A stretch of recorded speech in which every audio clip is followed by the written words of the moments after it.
Assalamualaikum warahmatullahi wabarakatuh. Apa kabar para pendengar? Semoga hari ini semua diberi kesehatan dan panjang umur. Kali ini Vira Abdullah, seorang indigo, kembali bercerita tentang hal-hal gaib dan mistik saat membuat konten YouTube penelusuran di sebuah rumah tua peninggalan Belanda di daerah Gorontalo, persisnya di Jalan Agus Salim, tempat tinggal Vira Abdullah. Mari kita tanyakan Vira. Selamat malam, Vir. Coba kamu ceritakan sedikit tentang pengalaman saat membuat konten YouTube penelusuran di sebuah rumah tua peninggalan Belanda. Silakan, Vir, ceritakan kepada para pendengar. Jadi gini, Kak, mohon maaf juga suaraku agak serak. Jadi aku mau cerita, waktu beberapa bulan lalu itu kan aku sempat buat konten YouTube penelusuran explore gitu. Nah terus kita udah dapat nih lokasinya. Lokasinya itu tetap berada di daerahnya aku, di Gorontalo, dan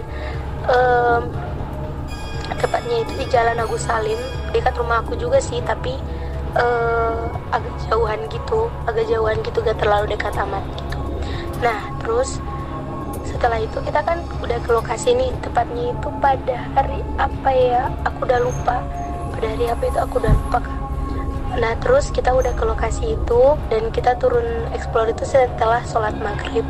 Nah kita masuk ke dalam rumah itu, tapi sebelum kita masuk kita kan duduk nih di warung itu kan, di depan rumahnya itu ada warung, kita duduk di situ. Nah aku kayak pandangannya itu ke jendela rumah itu. Jadi sebelumnya rumah itu pernah ditinggal oleh keluarga dari Belanda. Jadi setelah keluarga dari Belanda itu mungkin udah pindah atau udah meninggal, jadi rumahnya itu kayak turun temurun gitu kan. Berarti bisa juga rumah 7 turunan tuh, Vir, ya. Terus gimana lagi, Jer? Lanjutannya, Jer. Nah terus setelah itu aku kan menghadap nih ke jendela. Terus aku kayak ngelihat ada cewek tinggi, cantik, kayak putri-putri gitu, kayak asli Belanda. Dia ikat dua dan pakai baju putih gaun pendek.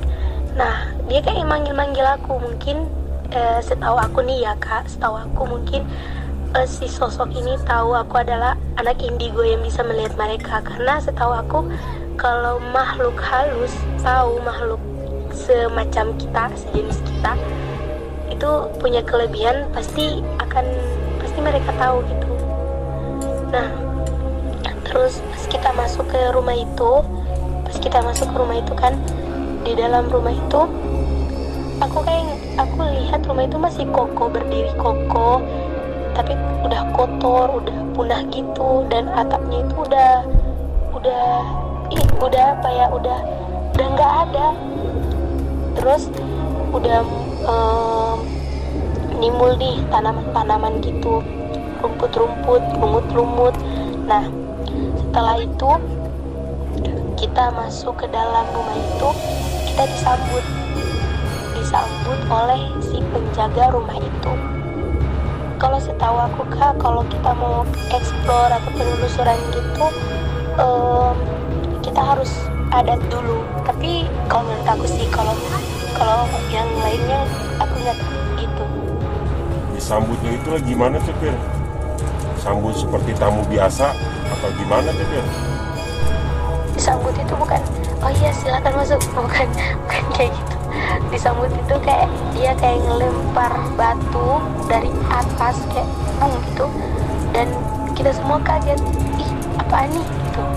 Nah terus, Kak, setelah itu aku kerasukan si makhluk, si putri ini, yang si cewek cantik yang tadi aku ceritakan. Nah katanya dia mau minta tolong sama aku untuk nyariin jasadnya. tapi aku itu dimasukin oleh dia itu, dirasuki oleh dia. Aku kayak ada di posisinya dia gitu, maksudnya kayak gimana ya, aku kayak ada di posisinya dia, disiksa, dia diperkosa, pokoknya semualah, dia diperkosa, disiksa, diceburin ke sumur, dan mayatnya itu ada di sumur itu, tapi kita nggak bisa untuk masuk ke dalam sumur yang di belakang rumahnya itu, nggak bisa karena gimana ya, kita juga takut lah, walaupun kita anak indigo ya kita takut, mau nolong ya nolong, tapi untuk mencari jasad orang kan kita nggak tahu kalau jasadnya itu apakah benar atau apa, namanya makhluk halus, mereka itu kayak iseng-iseng gitu, jadi kita nggak bisa terlalu percaya sama mereka gitu. Memang benar Pir, kalau makhluk gaib itu jangan pernah dipercaya Pir, ucapannya nggak pernah benar, pokoknya selalu bohong. Terus gimana lagi tuh Pir kelanjutannya Pir? Nah terus setelah dia keluar, masuk lagi satu anak kecil itu membawa aku ke jalan ceritanya, katanya dia disiksa, dia diancam gitu, dia diceburin lagi di sumur itu. Dan di situ pas aku kerasukan, aku nangis karena ngelihat mereka disiksa, diperkosa, dibentak-bentak. Namanya manusia ya kak, nggak mungkin lah, nggak mungkin lah melihat yang kayak gitu, nggak pakai hati gitu. Jadi aku nangis. Dan setelah dia keluar dari tubuh aku, kita coba nyari satu kamar yang memang ada jalan ceritanya, yang memang menunjukkan jalan ceritanya sebenarnya gimana. Nah ada 3 kamar, tiga kamar, 2 kamar mandi.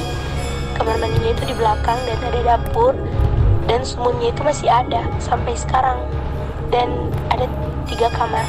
Nah kita ke kamar pertama, aku kayak ngelihat ada sosok kakek-kakek. Nah kakek-kakek ini kayak mau ngambil aku gitu, kayak mau ngajak aku untuk ke alamnya dia, tapi aku nggak mau. Dan dia mau merasuki tubuh aku, tapi aku nggak terima karena menurut aku sosok ini jahat. Karena aku nggak mau nolong, bukan aku nggak mau nolongin sih, cuman aku nggak mau minjem untuk minjemin badan aku ke dia, karena aku tahu dia ini adalah sosok yang emang ingin menguasai diri aku dan nggak mau keluar. Karena itu sudah pengalaman sama teman aku sebelumnya yang explore di tempat ini, sampai dia tetap jalan si kakek ini. Tapi nggak tahu sih nggak tahu kenapa kakek ini malah ganggu kita terus berada di tempat itu. Nggak tahu alasannya, mungkin dia gak terima atau gimana, padahal bukan sih dia ini yang tuan. Ada makhluk lain yang lebih berkuasa di rumah ini. Nah setelah itu kita ke kamar itu, dan aku kayak nemuin kayak batu kecil putih. Itu aku pegang dan tiba-tiba aku kerasukan. Aku di situ banyak kali aku kerasukan, tapi aku kayak dibawa ke zamannya mereka, dibawa ke kehidupannya mereka pada zaman itu. Nah aku pegang batu kecil ini, ternyata batu kecil ini membawa aku ke jalan yang sebenarnya. Maksudnya dari cerita-cerita yang tadi aku bilang, batu kecil ini kayak membawa aku ke zaman mereka gitu. Itu batu kecil itu dari mana Pir berasalnya Pir? Coba Pir ceritain Pir. Dan aku nggak tahu ya kalau batu kecil ini berasal dari mana. Mungkin ada petunjuk. Nah terus setelah itu kita udah dapat petunjuk, kita disuruh balik ke belakang rumahnya itu, ke belakang rumahnya. Kan ruang tamu nih dibagi 2, ruang tamu dan dapur. Dapurnya itu luas banget kak, luas banget. Dan kita pergi ke dapurnya itu lewati 3 kamar ini. Nah setelah di dapur ini kan ada di sudutnya gitu ada tanaman-tanaman gitu yang udah tumbuh, yang udah berlumut, dan ada jendela yang emang tadi aku pas masuk aku kayak ngelihat jendela ini kan, ngelihat jendela ini ketutup. Yang jadi pertanyaannya, pas kita masuk ke arah itu, ke arah jendela ini, jendelanya udah kebuka. Gak mungkin dong ketutup dan kebuka sendirinya. Gak mungkin Kak, asli gak mungkin banget. Kalian masih bisa pikir secara logika, gak mungkin pas kita masuk dan kita ke arah ruang tamu itu hanya beberapa menit aja, dan kita masuk ke arah dapur jendela ini itu udah kebuka, dan posisinya jendela itu emang ketutup rapat. Kalau angin kan nggak mungkin, jendela itu ketutup rapat terus dibuka, nggak mungkin lah. Dan kita di dalam rumah itu nggak ngerasain angin apa-apa, nggak ada. Dan terus setelah itu kita ke Tunggu kelanjutan ceritanya dari Vira Abdullah, seorang indigo, di hari berikutnya. Patangi terus channel Lesa Putri. Sekian dari saya. Assalamualaikum warahmatullahi wabarakatuh.